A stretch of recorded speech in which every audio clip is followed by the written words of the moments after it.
in the heart of a relentless New York winter, where the snow swallows the city's chaos and the wind bites like a promise unkept.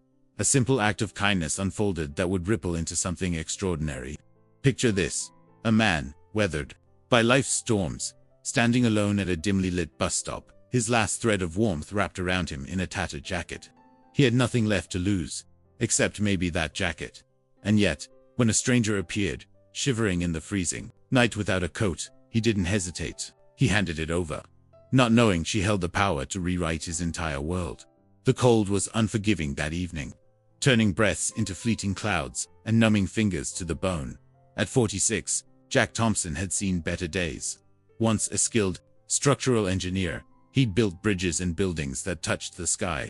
But life had a way of dismantling dreams. His wife, Emily, had fought a brutal battle with cancer, slipping away after just 8 months, leaving him and their young son Alex adrift in a sea of grief and mounting bills.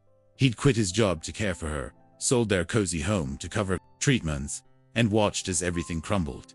Now, with Alex temporarily placed in foster care for stability's sake, Jack slept in the cab of his battered old pickup, parked in the shadows of an abandoned warehouse on the city's outskirts. Each night, he'd pull out a cherished photo from a small metal box. Emily's warm smile, Alex's gap-toothed grenade whispered goodnights to ghosts, vowing to rebuild for his boy's sake.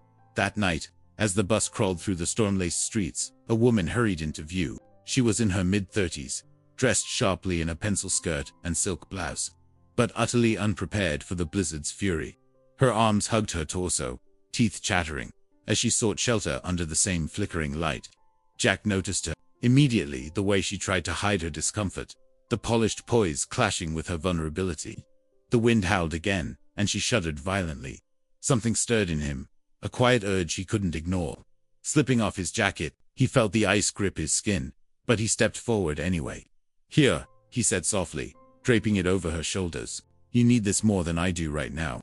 She looked up, eyes wide with surprise. "I can't take this, you'll freeze." But he just smiled faintly, the lines around his eyes deepening with exhaustion. "I've got enough warmth in me for both of us tonight." Reluctantly, she pulled it close, the faint scent of faded cologne and resilience enveloping her. "Thank you," she murmured. "I'm Sarah." "Jack," he replied, crossing his arms against the chill. They stood in companionable silence until the bus arrived, its headlights cutting through the flakes like a lifeline. As she boarded, she pressed a business card into his hand. "If you ever need help."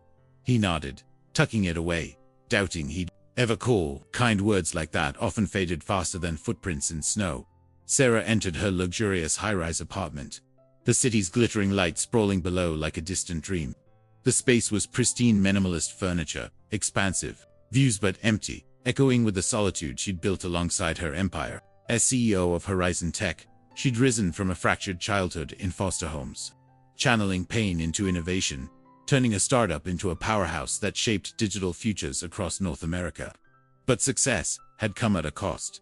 Walls around her heart, nights alone with regrets. Shedding the jacket, her fingers brushed a crumpled paper in the Paquita child's drawing. Crayon figures labeled Dad and Me, linked by a lopsided heart. "Love you forever, Alex." The simplicity pierced her. This wasn't just a coat. It was a piece of a broken man's soul.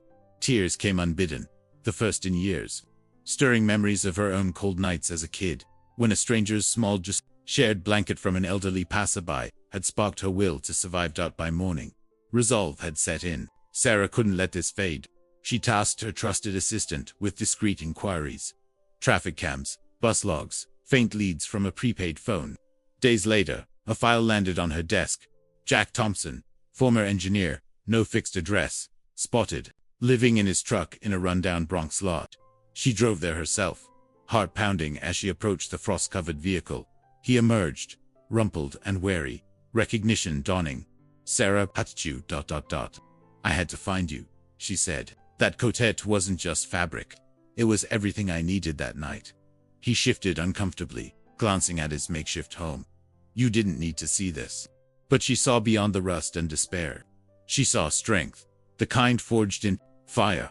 Their paths crossed again soon after, this time at a gritty construction site where Jack hauled materials under a leaden sky, his movements steady despite the ache in his bones. She waited until his break, offering coffee and a quiet plea. "Come with me." I want to show you something. Reluctant but intrigued, he followed. At Horizon Tech's sleek headquarters, he felt out of place amid the buzz and shine. This isn't my world, he muttered. But in a sunlit conference room, Sarah laid out her vision: a new role. Compassion coordinator, advising on company culture, infusing decisions with humanity drawn from real-life experiences. You're not here for pity, she insisted. You're here because you understand loss and kindness in ways no executive ever could.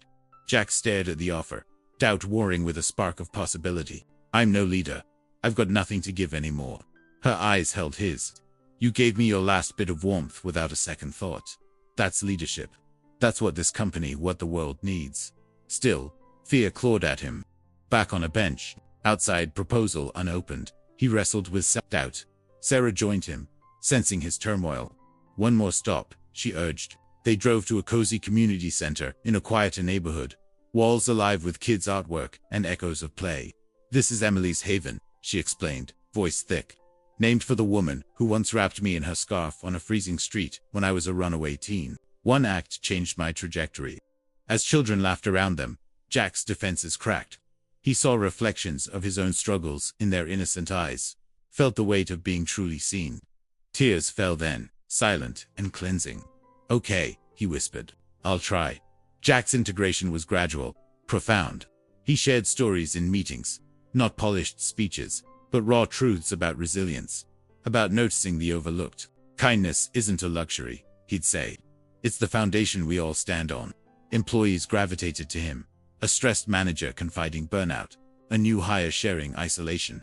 His small office became a sanctuary, brewing coffee and brewing hope. The company transformed, morale soared, innovation flowed from renewed spirits. And personally, a stable paycheck meant a modest apartment in Brooklyn, with space for Alex, now home from foster care.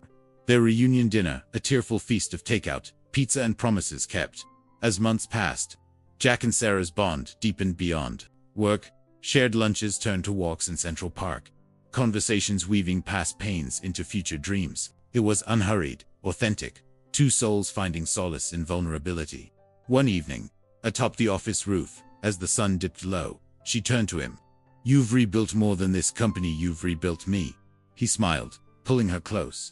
There, love culminated in a heartfelt proposal amid a company event honoring acts of kindness.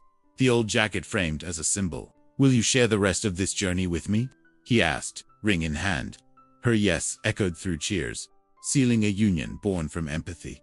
They wed at the community center, surrounded by misfit chairs, handmade decorations, and faces touched by their story colleagues, shelter friends, Alex beaming as best man. Vows were simple. You gave me warmth when I was coldest, Sarah said. Now I give you my forever. The celebration spilled into joy. A photo of them with the jacket going viral across social media in the US and Canada, inspiring tales from Toronto to Texas of everyday heroes. In the end, Jack's life wasn't just restored. It blossomed into purpose, proving that one selfless moment can ignite chains of change. If you're listening, feeling the weight of your own winters, remember, kindness isn't about having it. All it's about giving what you can, right where you are. It might just thaw the coldest heart, including your own. So reach out today, offer that warmth, and watch how it comes back tenfold. Your story of hope could be next.